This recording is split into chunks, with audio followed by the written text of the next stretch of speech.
Hello, English 101 students. I thought I would make a video going over our essay assignments since during the full-length school year I tend to make this a group assignment, but we really don't have time for that in the summer. So I'm going to go over this single writer version of the assignment. Okay, so we got our due dates. 2nd of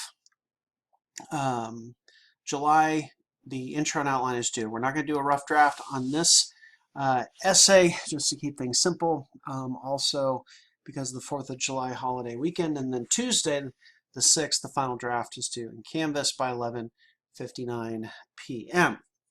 Okay, so let's take a look at the assignment. It says, in modern America, people are often accused of being disconnected or distant from one another. Usually, technology gets the blame for this disconnect. However, one of the wonderful things about literature is it can connect us to people who have lived in the past. So for this assignment, what I'm asking you to do is write a 1,200 to 1,500 word. That's going to be roughly 3.5 to 5 pages. I go by the word count, not the page length.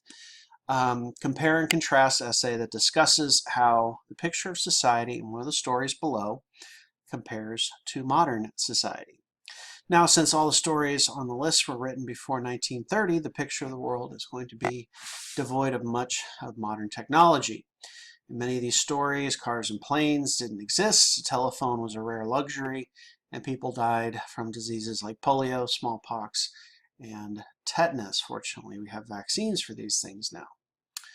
Yet, despite all this lack of technology, people have still many of the same thoughts, desires, dreams, and worries that we have today. In your analysis of the story, I expect your essay to incorporate some or all of the writing techniques that you have read in the chapters 10, 11, 13, 28, 29, and 31. So basically what you're doing is you're looking at the picture of society that we have in one of these stories that's either around or over 100 years old and comparing it to the modern world. Now, do not focus just on technology. That's boring. You know, writing a paper where you say, oh, they didn't have cell phones then and we have cell phones now. It's not really that interesting. Now, that's not to say you can't write about technology at all, but limit it to one paragraph in the paper, okay? I want you to focus on people's core beliefs, interests, expectations, concerns, worries, all these things that I'm hoping you'll discover really haven't changed that much about humanity. You know, we're still interested in many of the same things: love, children, family, income, getting ahead, getting respect, being respected. All of these things are part of the human condition. I want you to see that, you know, things aren't that different, even though technology's advanced significantly in the last 100 years. Okay, so moving on to the next paragraph. You'll analyze the picture of society and how it compares to the modern world. If you want to use a story that's not on the list, you must clear it with me first. And keep in mind it'll have to be at least 100 years old. Also, and there's a reason why this is in bold, do not consult secondary sources or other previously written essays for ideas or theories. This is not a research paper. One sentence that comes from a source can get the paper a 0. Let me repeat that. One sentence that comes from a source can get the paper a 0. You are not to use sources at all. You're all smart enough to analyze a short story. I feel confident in you all. You might have to, some of you may have to push yourself more than others, but you're all capable of reading a story and thinking about the world of the story and how it compares to the modern world. Okay, so once you choose a story, you need to read it closely a minimum of 2 times. On the first reading, read for an overall sense of the story. Determine the appropriate criteria for evaluating it. On second and subsequent readings, you probably should really read this 3 times, and I'll get to that in a second. Take notes on the elements of the story that pertain to your chosen focus. Okay, so we all watched the videos on active reading. We read the active reading chapter, which is chapter 8. So in an ideal world, you do this for all of your reading in college. However, realistically, that's not possible for a lot of folks. So here's the deal. First reading, just again, overall sense of the story. Second reading, you're taking notes in the margin or your notebook. You're highlighting passages that seem important. You are asking questions or writing down questions that you can ask me. You can't use secondary sources on this paper that you get from the internet or from the library, but you can certainly ask me questions about your story or things that you're thinking about writing about, all that stuff. Shoot me a message, shoot me a text, an email. Talk to me during the team's office hours, whatever you need to do. And the reason I say 3 times is probably before you write that final draft. You've done your intro and outline, you've gotten some feedback from me, you've planned your paper. Read it one more time to see if there's anything else you notice. All right, so continuing on the assignment, which we're picking up right here.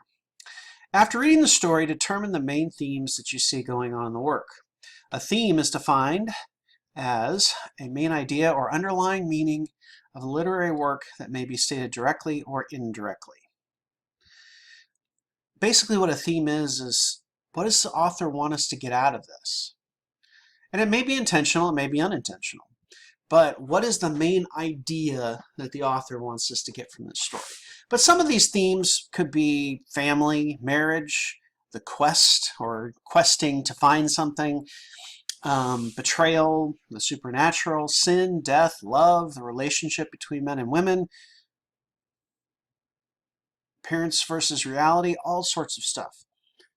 So once you determine the theme or themes you want to explore in the work, think of the ways that it compares to modern society. So for example, if dating is a theme, relationships between 2 people, well, how do you see the courtship process as different than it is now? Or does it seem like it's more formal, less formal, different?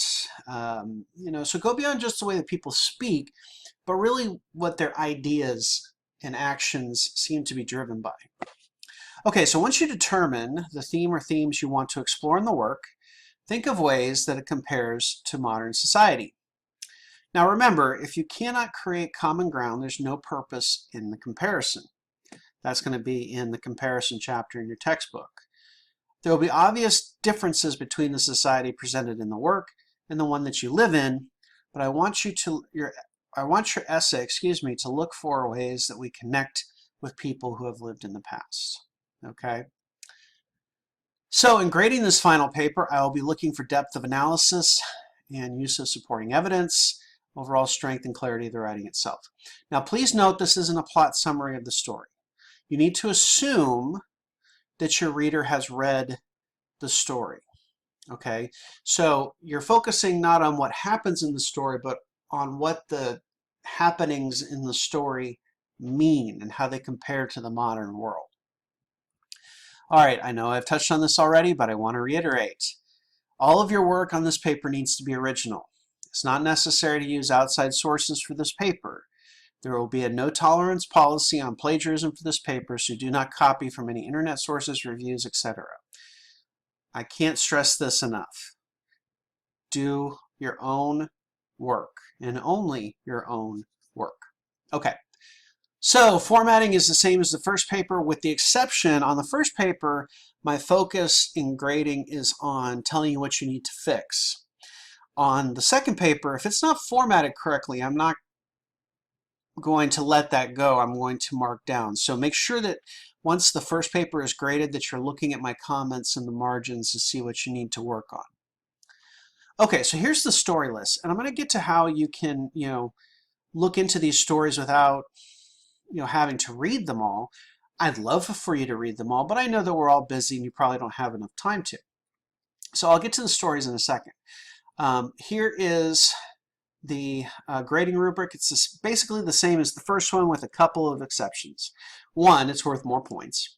2, on the first essay, if you use second person, you, your, yourself, it was no higher than a C on grammar and mechanics. However, on the second paper, it's no higher than a D, and after this paper, you get a failing grade on grammar and mechanics for using the second person, so work on eliminating it from your papers. Okay, so back to the stories. So from the textbook, you can read A Jury of Her Peers. That's toward the end of the textbook and the additional readings. Now, from Project Gutenberg, some folks struggle with finding these, and what you need to do is search by the author, and then sometimes the collection is going to be slightly different. So what you do is you search the author, and then you take a look in the collections until you find the story. So F. Scott Fitzgerald's piece usually has, or at least in the past, has caused people the most problems. So I'm going to Project Gutenberg. And all you have to do is search the author, F. Scott Fitzgerald. And it's going to run slow because I'm doing the screen share. Okay, so it's not the Great Gatsby, that's a book. All right, I think it's from Tales of the Jazz Age. These are short story collections. So what you do is you click on the collection and you look for the contents. Jelly bean, camel's back, porcelain pig, blah, blah, blah. Curious Case of Benjamin Button. What do you know? All right, so you click on that. I think I can access this. Oh, that's the download. I'll just read it in HTML. So you'll notice when I click on the HTML file, it should give us a table of contents, and all you have to do is click on the story you want, and here it is. Okay, so let's talk about the stories themselves. Follow the House of Usher by Edgar Allan Poe. It's pretty much a typical Poe story, with the exception is it's a touch longer than most Poe stories. Legend of Sleepy Hollow by Washington Irving, written in the early 19th century, around 1820, I believe. But it's a popular story at Halloween. It's been made into cartoons and motion pictures and all sorts of stuff. But the story itself goes into much more depth than the video versions of it. Curious Case of Benjamin Button, a F. Scott Fitzgerald story about a man who's born an old man and ages in reverse. And then The Garden Party by Catherine Mansfield, a New Zealand-born woman who spent a lot of time in England.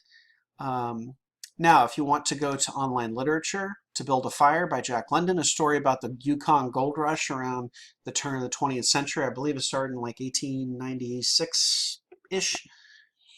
The Yellow Wallpaper, an often anthologized story by Charlotte Perkins Gilman, by a woman who's suffering from postpartum depression that's slowly going crazy because her husband, who's a doctor, thinks the best way to cure her is to lock her up.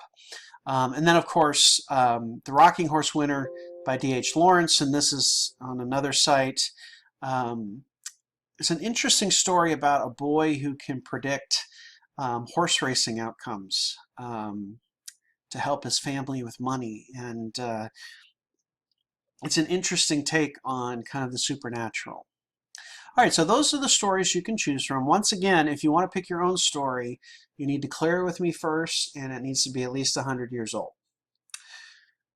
Okay, so that is the long and short of the comparison essay. Again, it's due first week of July. If you have any questions about this video or anything else having to do with the paper, please let me know. I'd be happy to answer your questions. So good luck on the paper, and I look forward to reading them.